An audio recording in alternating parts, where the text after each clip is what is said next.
Baghdad के हाकिम इब्राहिम बिन इसहाक एक रात अपने कमरे में सो रहे थे। ख्वाब में उन्होंने हुजूर अकरम सल्लल्लाहु अलैहि वसल्लम को देखा। हुजूर अकरम सल्लल्लाहु अलैहि वसल्लम ने फरमाया, इब्राहिम, कातिल को रिहा कर दो। जब इब्राहिम बिन इसहाक ने ये देखा तो कांपते हुए उनकी आंख खुल गई। सुबह जब उनका दरबार लगा, उन्होंने तमाम लोगों को जमा किया और पूछा कि मुझे बताओ, क्या इस वक्त हमारे कैद खाने में कोई ऐसा शख्स भी है जिस पर कत्ल का इल्जाम है? उन लोगों ने बताया कि हाँ, एक शख्स ऐसा है जिस पर कत्ल का इल्जाम है। हाकिम बगदाद ने कहा कि उसे बुलाओ। जब उसे लाकर हाकिम बगदाद के सामने खड़ा किया गया तो इब्राहिम बिन इसहाक ने कहा कि ऐ नौजवान, सच सच बता कि पूरा वाकया क्या है, हरगिज मुझसे झूठ ना बोलना। उस नौजवान ने, जो कि कातिल था, वो कहने लगा, अल्लाह की कसम उठाकर कहता हूं, जो कुछ कहूंगा सच कहूंगा, हरगिज झूठ न बोलूंगा। आपने फरमाया, बता क्या बात है? वो कहने लगा कि हम चंद दोस्त अय्याशी और बदमाशी किया करते थे। हमने एक बूढ़ी औरत को इस बात पर मुकर्रर किया था कि हर शाम वो किसी न किसी लड़की या औरत को बहला फुसला कर हमारे पास लाती थी और हम सारे दोस्त रात भर उसके साथ मिलकर बदकारी किया करते थे। इसी तरह हमारी जिंदगी गुनाहों में गुजर रही थी। एक रात वो बुढ़िया एक औरत को बहला फुसला कर हमारे पास ले आई।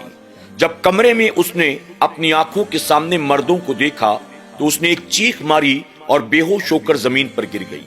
मैंने उस औरत को उठाया, एक कमरे में ले गया। मैंने उसे होश में लाने की कोशिश की। जब वो औरत होश में आई, उसने मुझे देखा तो दोबारा चीख मारी और कहा, अल्लाह के लिए डर, मेरा हक पामाल ना कर। मैं मोहम्मद सल्लल्लाहु अलैहि वसल्लम की बेटी हूँ। मेरी माँ फातिमा ज़हरा है। मैं सैयदा हूँ। ये बुढ़िया मुझे बहला फुसला कर यहाँ लेकर आई है। मैं कोई ऐसी वैसी औरत नहीं हूँ।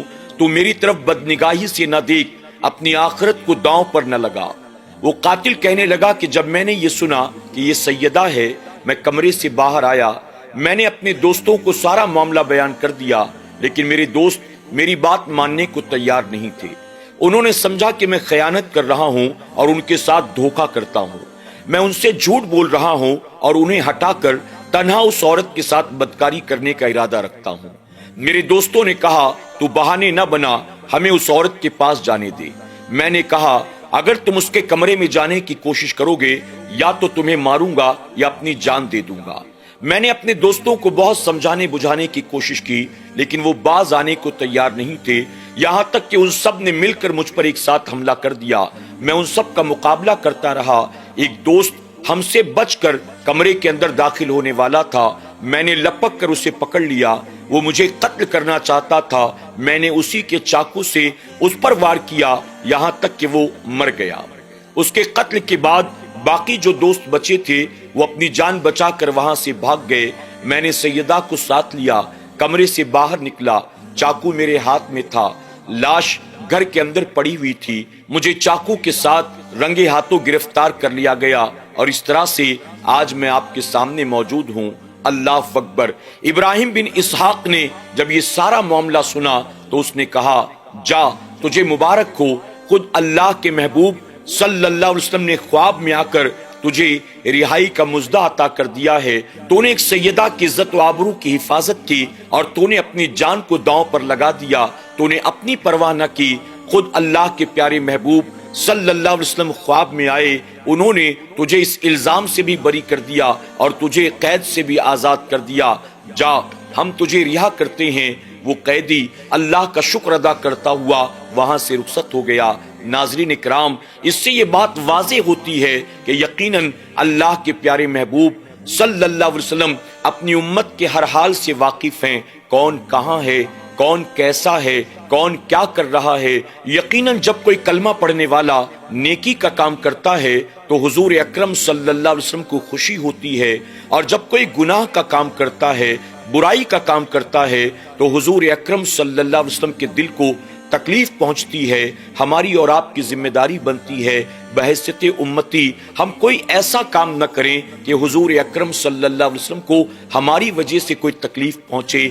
अगर हम अपने आका सल्लल्लाहु अलैहि वसल्लम को नेकियों का काम करके खुशी नहीं दे सकते हैं तो कम से कम उनके दिल को तकलीफ पहुंचाने से अपने आप को बचाने की कोशिश करें। और साथ ही साथ ये भी पता चला جب کوئی مسلمان کسی سید کے ساتھ، کسی سیدہ کے ساتھ، آل رسول کے ساتھ حسن سلوک سے پیش آتا ہے، ان کا احترام کرتا ہے، ان کی خدمت کرتا ہے، اگر وہ ضرورت مند ہیں ان کی مدد کرتا ہے، تو اس کی خبر بھی حضور اکرم صلی اللہ علیہ وسلم کو ہوتی ہے، اور آقا اسے پسند بھی فرماتے ہیں، اور یقین جانیں اس کا اجر اللہ ہمیں دنیا اور آخرت دونوں جہاں میں عطا فرمائے گا۔ اگر یہ نیکیاں اللہ اور اس کے رسول صلی اللہ علیہ وسلم کی بارگاہ میں مقبول ہو گئیں تو یہی نیکیاں قیامت کے دن ہمارے لیے جنت کی ضمانت بن جائیں گی۔ اللہ ہمیں اور آپ کو سادات اکرام سے سچی پکی محبت کی توفیق عطا کرے، ساتھ ہی اللہ ہمیں گناہوں سے بچنے اور زیادہ سے زیادہ نیکیاں کرنے کی توفیق عطا کرے، آمین یا رب العالمین۔ ناظرین اکرام، امید کرتے ہیں کہ آج کی ہماری یہ ویڈیو آپ کو ضرور پسند آئی ہوگی۔ آج کی اس ویڈیو سے آپ نے کیا سیکھا؟ کمنٹ باکس میں جا کر ضرور کمنٹ کریں۔ ہمیشہ ہماری یہ کوشش ہوتی ہے کہ ہم آپ کے لیے ایسی کہانیاں لے کر آئیں جس کے ذریعے آپ کو ہم کوئی اچھا پیغام یا اچھا سبق دے سکیں۔ ساتھ ہی ہم آپ سے یہ بھی گزارش کرتے ہیں کہ آپ کمنٹ باکس میں کم سے کم ایک بار سبحان اللہ ضرور لکھیں۔ ہمارے ان ویڈیوز کو آپ لائک بھی کریں اور اپنے دوست احباب کے ساتھ زیادہ سے زیادہ شیئر کریں۔ ان کہانیوں کے ذریعے ہم لوگوں کی زندگیاں، ان کی سوچ اور فکر بدلنے کی کوشش کر رہے ہیں۔ اس کاری خیر کا حصہ بننے کے لیے ان ویڈیوز کو آپ اپنے دوست احباب تک ضرور پہنچانے کی کوشش کریں۔ اگر اس وقت آپ ہمیں فیس بک پر دیکھ رہے ہیں تو ہمارے پیج کو ضرور فالو کریں۔ آپ اگر یوٹیوب پر دیکھ رہے ہیں تو ہمارے چینل کو سبسکرائب کرنا نہ بھولیں، اور آئندہ ایسے ہی ویڈیوز کی نوٹیفیکیشن کے لیے بیل آئیکن پر بھی ضرور کلک کر دیں۔ انشاءاللہ بہت جلد ایک اور نئی ویڈیو کے ساتھ آپ کی خدمت میں حاضر ہوں گے۔ تب تک کے لیے ہماری پوری ٹیم کو اجازت دیں۔ اللہ سب کو اپنا حفظ و امان عطا فرمائے۔ اللہ حافظ۔